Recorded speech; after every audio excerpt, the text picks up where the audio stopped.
Reels वाली बहू। प्रज्ञा को रील्स बनाने का बड़ा ही क्रेज है और वो दिन भर रील्स बनाती रहती है। खाते पीते घूमते फिरते घर में कॉलेज में रील्स बनाने के कारण प्रज्ञा पूरे कॉलेज में हाईलाइटेड है।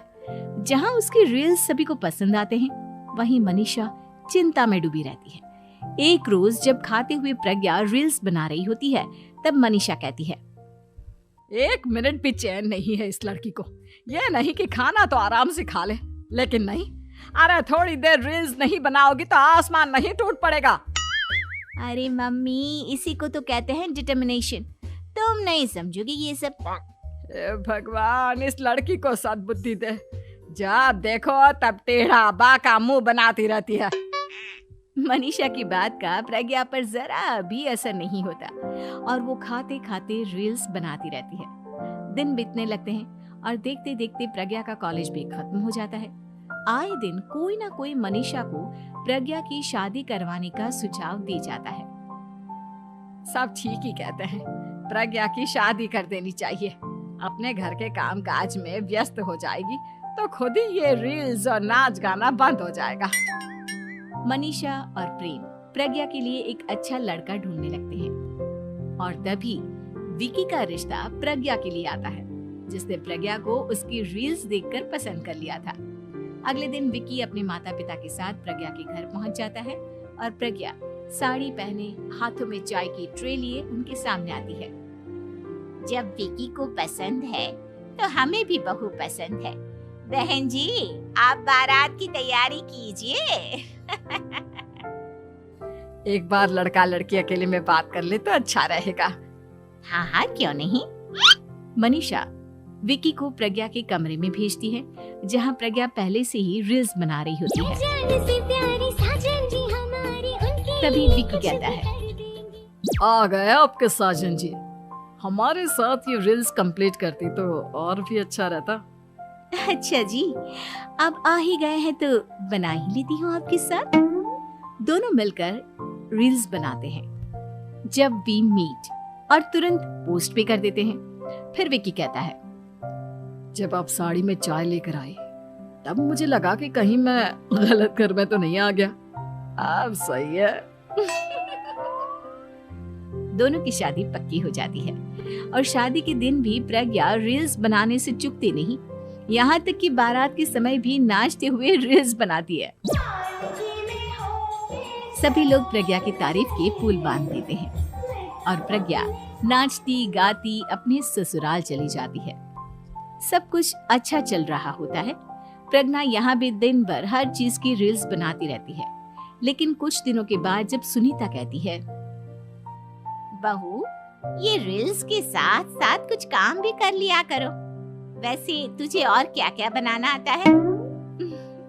मम्मी जी, वैसे तो सब कहते हैं कि मैं सब कुछ अच्छा बनाती हूँ, लेकिन मुझे लगता है कि मैं मैगी अच्छा बना लेती हूँ। हाँ, कॉफी भी अच्छा बना लेती हूँ और मुंह तो सबसे अच्छा बना लेती हूँ।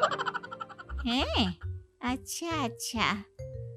सुनीता अपना माथा पकड़ लेती है और कहती है, बहू, कुछ खाना बनाना भी सीख लेती। मम्मी जी, मैं लंबी प्लानिंग कर रही हूँ। जल्दी ही मैं इतनी फेमस हो जाऊंगी कि मुझे पैसे मिलने लगेंगे। हम दोनों सास बहू राज करेंगे, राज।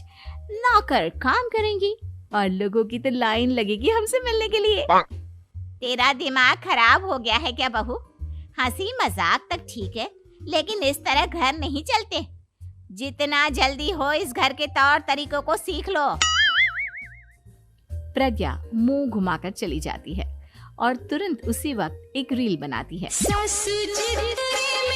ये देख सुनीता का गुस्सा 7वें आसमान पर चला जाता है और विकी के घर आती ही सुनीता उसे सब कुछ बताती है। विकी भी अब प्रज्ञा की इन हरकतों से परेशान हो जाता है।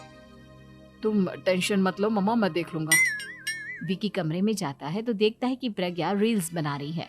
विकी बड़े ही प्यार से प्रज्ञा से कहता है, प्रज्ञा, इन सब के लिए मैं तुम्हें मना नहीं कर रहा हूँ, लेकिन फिर भी हर वक्त तो ये अच्छा नहीं लगता ना। समझने की कोशिश करो, मुझे भी तुम्हारा थोड़ा वक्त चाहिए। मैं जब ऑफिस से आता हूँ तो मुझे समय देने की जगह इसी में लगे रहते हो। तुम ज्यादा ही सोच रहे हो। तुम भी मेरे साथ रील्स बनाओ ना, तुम्हें भी बहुत अच्छा लगेगा। तुम्हें इज्जत से कोई बात समझ में नहीं आती क्या? दिमाग खराब हो गया है तुम्हारा इस चकाचौंध से। अगर तुमने अपना रवैया नहीं बदला तो मैं तुमसे दूर चला जाऊंगा। तुम ही रिश्ता लेकर आए थे, मुझे लड़कों की कमी नहीं थी और ना आज है। विकी दरवाजा पटककर चला जाता है। धीरे धीरे विकी प्रज्ञा से दूर होता जाता है। एक रोज मनीषा प्रज्ञा के ससुराल उससे मिलने जाती है।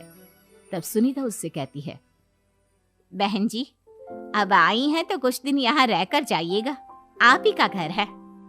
हाँ मम्मी, बहुत दिन हो गए तुम्हारे साथ एक भी रील नहीं बनाई मैंने। प्रज्ञा तुरंत अपने फोन में रील्स ऑन कर लेती है। ये सब मुझसे नहीं होता। तेरा ये भूत अभी तक नहीं उतरा क्या? बहन जी, आप कुछ कहती नहीं क्या इसे? जब आप ही कुछ नहीं कर पाई तो मैं कर ही क्या सकती हूँ। सास तो वैसी ही बदनाम है। शाम को घर की लाइट चली जाती है और मनीषा प्रज्ञा से कहती है, मेरे घुटनों में बहुत दर्द हो रहा है, तू लाइट का कुछ इंतजाम करना बेटा। अच्छा, कैंडल जला देती हूँ मम्मा। प्रज्ञा गाते हुए कैंडल जलाती है और खिड़की के पर्दे के पास रख देती है। मनीषा, जिसे बहुत दर्द हो रहा है, वो सो जाती है और प्रज्ञा हमेशा की तरह अपने रील्स में लग जाती है। उधर कैंडल की वजह से पर्दा आग पकड़ लेता है और मनीषा के कमरे में आग लग जाती है। बचाओ, कोई है, बचाओ। सभी भागते हैं और विकी कमरे की आग बुझाने में लग जाता है, लेकिन तब तक मनीषा आधी जल चुकी थी। मनीषा की हालत देख प्रज्ञा रोने लगती है। विकी मनीषा को तुरंत हॉस्पिटल ले जाता है और उसे एडमिट कराता है। विकी प्रज्ञा से कहता है, देख लिया ना, तुम्हारे इस नाच गाने की वजह से आज तुम्हारी माँ की जान जाते जाते रह गई। अब पता नहीं तुम और क्या चाहती हो। उधर डॉक्टर कहते हैं, इनकी हालत बहुत नाजुक है, आधे से ज्यादा जल चुकी है। प्रज्ञा रोती हुई मंदिर में जाती है और भगवान के आगे जाकर कहती है, भगवान, मेरी माँ को ठीक कर दो।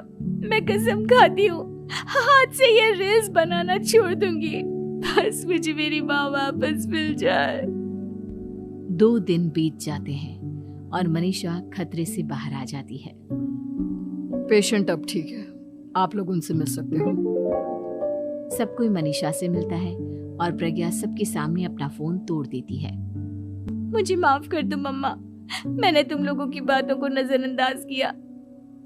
बेटा, कोई भी चीज जरूरत से ज्यादा खराब है। मैंने तुम्हें रील्स बनाने से कभी मना नहीं किया, लेकिन हर वक्त एक ही चीज तो सही नहीं है। मैं समझ गई हूँ मम्मा, आई एम सॉरी।